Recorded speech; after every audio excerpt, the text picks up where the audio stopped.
오늘 오전 기시다가 긴급 기자회견을 열었습니다. 일본의 최고의 비상 상황이 발생했기 때문입니다. 기시다는 중국의 일본 수산물 수입 전면 금지를 철회하라고 중국 측에 요청했다고 밝혔습니다. 중국 정부에게 과학적 증거를 가지고 전문가들이 철저하게 논의하자라고 요청했다고 했습니다. 그리고 어제 주한일본 대사관에 한국 대학생 16명이 기습 진입을 시도한 것에 대해서도 유감을 밝혔습니다. 기시다는 일본 대사관 건물에 침입한 것에 대해 경찰 당국의 경비 강화를 요청했다고 밝혔습니다. 지금 일본에 닥치고 있는 중국의 수입 금지 조치와 한국의 반일 여론을 모두 언급한 것입니다. 오늘 아침 기시다가 긴급 기자회견을 할 정도로 현재 일본 내부 사정이 긴박하게 돌아가고 있습니다. 문제는 발칵 뒤집어진 일본에게는 아무런 대책이 없고 현재 상황은 수습 불가능하다는 사실입니다. 24일 오후 1시부터 일본이 오염수를 태평양에 방류하기 시작했습니다. 이제는 밀어붙여도 된다고 판단했기 때문입니다. 중국과 러시아가 강력하게 반대를 하고 있는 것은 정치적인 이유로 예상했던 것입니다. 미국과 유럽뿐 아니라 태평양 연안 국가들이 모두 방류를 허용하고 있기 때문에 괜찮다고 판단했습니다. 홍콩과 중국의 일본의 열개연 수산물에 대한 수입 금지는 별 문제가 안 될 것으로 이미 분석된 상황이었습니다. 그래서 24일 오전까지만 해도 어민단체와 일본 정부는 보상금을 둘러싸고 기싸움이나 하면서 여유를 부렸습니다. 23일 도쿄에서 열린 국제박람회 일본 국제푸드쇼에 참석한 니시무라 경제상은 참치 등을 시식하면서 정말 맛있다. 이제 일본 국민은 수산물을 더 많이 먹어달라고 발언했습니다. 일본산은 모두 안심하고 먹어도 되니까 지금보다 몇 배 더 많이 먹는 애국심을 발휘해달라고 요청한 것입니다. 일부 언론에서는 방류하기 전에 가서 시식쇼를 하고 있다. 방류하고 나서 후쿠시마현 참치를 먹어야 진정성이 있다라며 비난했습니다. 그러나 당시 이런 비난을 하면서도 일본 언론과 일본인들은 좀 더 많이 먹으면 된다고 공감했습니다. 중국과 홍콩의 10개연 수입 금지 조치 정도는 충분히 해결할 규모라고 판단한 것입니다. 일본 국민들도 중국과 러시아, 한국 이 세 나라가 시끄럽다. 원래 과학을 이해 못하는 나라이다라며 조롱할 정도가 여유를 부렸습니다. 그런데 일본이 방류를 시작하자마자 기다렸다는 듯이 중국 정부의 충격적인 발표가 나왔습니다. 일본산 수산물의 전면 수입 금지라는 최악의 조치가 발표된 것입니다. 현재 일본 내부는 발칵 뒤집어진 상황입니다. 이 조치가 빠른 시일 내에 철회될 가능성이 없기 때문입니다. 일본이 해양 방류를 멈추겠다고 발표하지 않는 이상 중국 정부가 공식적으로 번복할 명분이 없다는 것입니다. 특히 중국과 일본이 센카쿠 열도와 남중국해, 대만 유사 등으로 정치 외교적으로 분쟁이 더 커져 갈 상황입니다. 어제 일본 언론에서 결국 최소 10년 이상 중국의 조치는 계속 유지될 가능성이 높다고 결론을 내린 이유입니다. 특히 조만간 홍콩과 마카오까지 수입 금지 조치를 취하지 않을 것인지 우려하고 있습니다. 일본산 수산물의 최대 수입국은 1위가 중국이고 2위가 홍콩입니다. 현재 일본 내 어민단체들과 일본인들은 앞으로 다가올 충격에 우왕좌왕하고 있습니다. 전국어민단체 사카모토 마사노부 회장은 중국 세관의 발표가 있자마자 바로 니시무라 야스토시 경제산업상에게 전화를 했습니다. 상상을 초월하는 비상사태가 발생했기 때문입니다. 사카모토 회장은 중국에 빨리 금수 조치에 철회를 요구해야 한다고 재촉했고 니시무라 장관은 항의했다고 대답했다고 전해졌습니다. 엄청난 피해를 입게 된 어민들은 일본 정부는 그동안 무엇을 하고 있었느냐라며 분노하고 있습니다.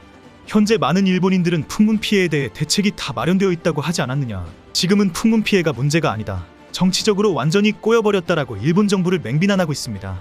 일본은 어업활동과 관련된 경제로 먹고 사는 일본인들이 상당히 많습니다. 홋카이도의 경우 2022년 어패류와 가공품 수출액의 60%를 중국이 차지해왔기 때문에 지역 경제와 주민들의 생계에 큰 타격이 왔습니다. 중국의 전면적인 금수 조치로 입게 될 피해는 계산이 되지 않는 상황입니다. 중국이 조치를 철회할 가능성이 거의 없기 때문에 빨리 보상금을 풀어라라고 요구하고 있습니다. 조금이라도 늦으면 생계에 막대한 영향을 미친다고 호소하고 있습니다. 그러나 실제 보상금을 책임지고 있는 도쿄전력의 입장은 완강합니다.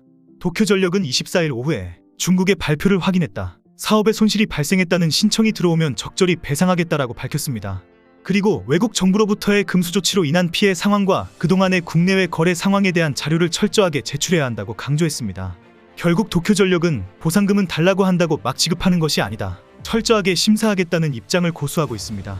앞으로 피해 금액이 수십조 원을 넘어 수백조 원이 될 수 있는 상황이기 때문에 도쿄전력의 입장도 완강합니다. 피해어민들은 갑자기 왜 이러느냐, 빨리 일본 정부가 나서서 즉시 지급하라라고 반발하고 있습니다. 문제는 앞으로 비상상황이 갈수록 태산이 될 가능성이 높다는 것입니다. 언론에서는 피해 규모가 수십조 원을 넘어설 것이고 타격이 엄청날 것으로 보고 있습니다. 중국의 전면 금수 조치를 예상하지 못한 일본은 현재 큰 충격에 사로잡혀 있습니다. 그동안 한국만 비난하고 조롱만 하다가 갑자기 큰 일격을 맞은 것입니다. 실제 24일 이전에는 일본 정부와 언론, 일본인 모두 한국을 비난했습니다. 비판하는 중국과 러시아에는 말 한마디도 못하면서 한국의 비판 여론과 반응을 조롱했습니다. 대부분 한국은 과학적인 근거를 무시하는 집단이다. 중국에는 한마디도 못하는 중국 속국이다 등을 지적합니다. 방사성 물질 트리튬의 연간 배출량은 한국보다 훨씬 적다는 수치와 그래프를 주로 소개합니다. 그리고 중국의 원전에서 나오는 오염수는 후쿠시마 오염수보다 6.5배 심각한데도 말 한마디를 못한다는 지적도 단골입니다. 특히 지난 2011년 원전 사고 당시 수백만 톤의 엄청난 양의 방사능 물질이 그대로 태평양에 흘러들어갔다는 사실을 많이 지적했습니다. 현재 일본이 방류하려고 하는 오염수보다 수만 배 농도가 진한 방사능에 대해서는 모른 척한다는 비난입니다. 그리고 결론은 한국은 반일을 하는 민족이다. 단교 외에는 방법이 없다라고 주장하는 식입니다. 그러나 일부 전문가들은 한국을 상대로 하는 감정적인 비난은 아무 도움이 되지 않는다. 문제는 중국과 러시아이다. 과학이 문제가 아니다 라는 지적을 했습니다. 충분히 설명하고 설득해야 하는 것은 일본이지 분노하는 한국을 비난하면 안 된다는 비판을 했습니다. 대부분 과학적인 수치는 의미 없다. 오염수 방류를 하면 걷잡을 수 없는 사태가 발생할 것이다 라고 지적했습니다. 이런 경고에도 불구하고 그동안 여유를 부렸는데 이제는 수습 불가능한 상황이 되었습니다. 현재 일부에서는 해양 방출 결정을 내린 것은 큰 실수이다라는 지적도 나오고 있습니다. 이런 상황까지 올 줄 알았다면 좀 더 진지한 고민과 결정을 내려야 했다는 것입니다. 일본은 지난 2018년 공청회를 열어서 원전 오염수를 처리하는 방법으로 5가지를 제시했습니다. 첫 번째는 해양 방출, 두 번째는 수증기 방출, 세 번째는 수소 방출, 네 번째는 지하매설, 다섯째는 지층 주입입니다. 처리 비용을 계산한 결과 지층 주입이 3,976억엔, 지하매설 1,624억엔, 수소 방출 1,000억엔, 수증기 방출 349억엔, 마지막 해양 방출이 가장 적은 34억엔으로 나왔습니다. 이 상황에서 일본은 가장 저렴하고 간단한 방법인 해양 방출로 하자고 결론을 내립니다.